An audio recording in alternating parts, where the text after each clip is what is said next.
Name and shame tack adopted by our president has both a plus and a minus. No?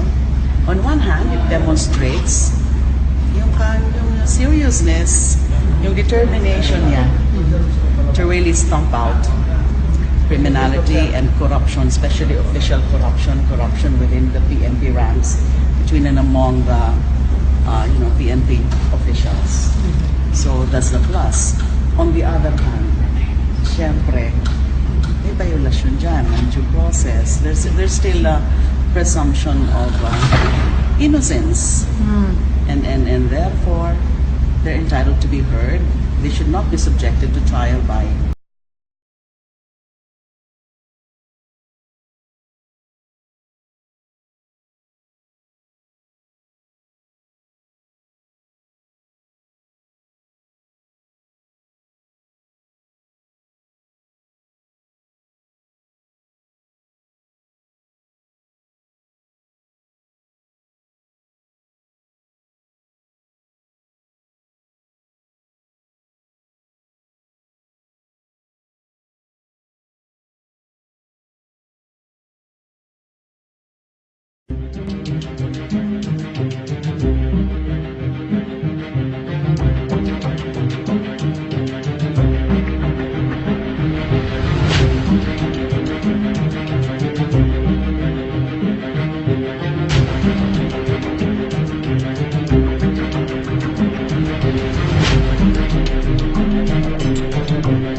sabi niya haharangin niya ako because he didn't even bother to call me or pinatawag niya sana ako muna bago siya magbitaw ng salita na yan. Ano ba ito na itong personal affair na to? Para maintindihan niya. Ang punto ko dyan, eto, may nagkarelasyon siya, but yung sinasabi ng Malacanang na this has nothing to do with her job, I beg to disagree. It has something to do with her job because she's being used by these two people, these two men. Para sa katotohanan at para sa katotohanan at para sa taong bayan na huwag na tayong magmalinisan dito, huwag na tayong magkasinwalingan dito, then that's it. So for the record po, Ms. Sandra, itong pinaghahanap ng mga otoridad ngayon na si Cesar Mancao, siya nga po ba ang involved dito sa naturang mga videos na binabanggit niyo po?